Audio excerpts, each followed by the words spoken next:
Another month has seemingly flown by, but here's everything, or at least most, that went on in the sim racing community in July of 2021. And to stay up to date with the community, feel free to follow my Instagram where I post sim racing news, updates, and product releases among other content on the daily.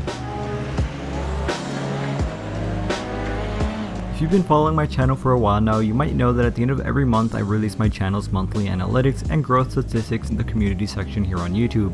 Regarding that, I've decided to just include it at the end of these monthly recap videos instead. So if you're curious about this channel's growth throughout July, make sure to stay tuned for it near the end of this video. Anyways, let's start off with arguably this month's biggest news. FANATEC, you know, the guys who refuse to send me gear, they ask you how you are, you just have to say that you're fine when you're not really fine, have reached a licensing agreement with GT Sport and will be producing officially licensed products later this year. Now, the interesting part about this is that, as most of you probably know, Thrustmaster has been the only major sim racing hardware manufacturer to be licensed with GT Sport prior to this, and in fact, as I covered in last month's video, they just released their most recent flagship wheel, which carries the GT Sport badge. That wheel, the TGT2, was heavily criticized over its $700 price tag and the absence of direct drive among many other things. So it'll be very interesting to see how FANATEC's GT Sport offerings will compete with Thrustmasters. Regardless, I believe that more competition in the sim racing hardware market is only a good thing for consumers, as we'll ultimately be receiving better products at more competitive prices. Regarding FANATEC's upcoming GT Sport branded wheels, images like this were circulating through various social media as potential leaks of this wheel. As you can see, it features the CSL direct drive wheelbase and a wheel rim which very closely resembles that of Thrustmaster's.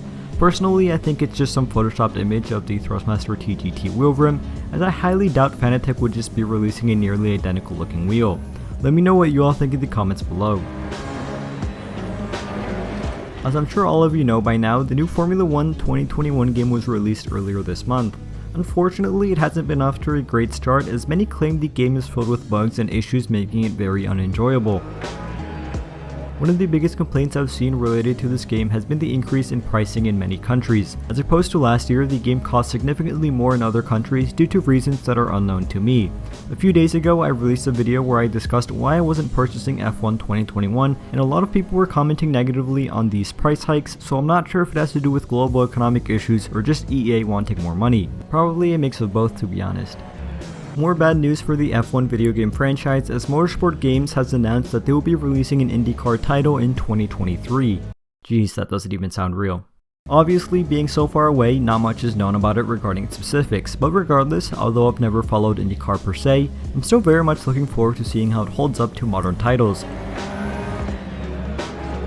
Hopefully it would be more geared to a true sim racing title, but considering the much larger simcade market, I'm not very optimistic. Time will tell, I guess.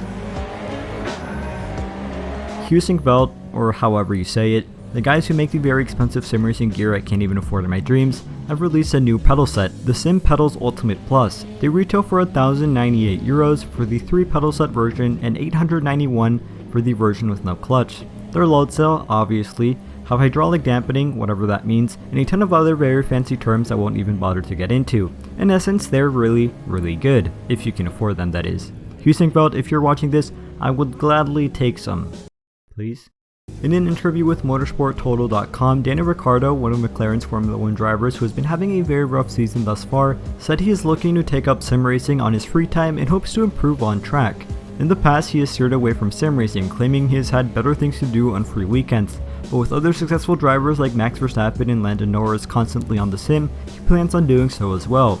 I'm hoping he too will be streaming on Twitch because that would be hilarious. Anyway, that pretty much wraps up this month's top sim racing news. Now, as promised, let's go over the channel's analytics for July of 2021. Total views this month surpassed just over 309,000 with 175,000 unique viewers. Moreover, the channel grew by approximately 1,800 subscribers, and we were able to surpass the 7,000 subscriber mark. I'm giving this month a rating of 7 out of 10. Last month, I almost doubled this month's performance, so this was a little underwhelming, but incredible growth for a small channel nonetheless.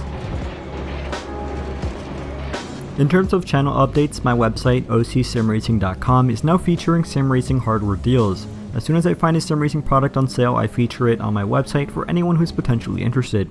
This is still very much a work in progress, but it has slowly but surely been growing. I also have exactly 1 month until school starts back up, so I've been non-stop creating content in order to be consistently uploading throughout the semester. Anyways, I think that pretty much wraps everything up.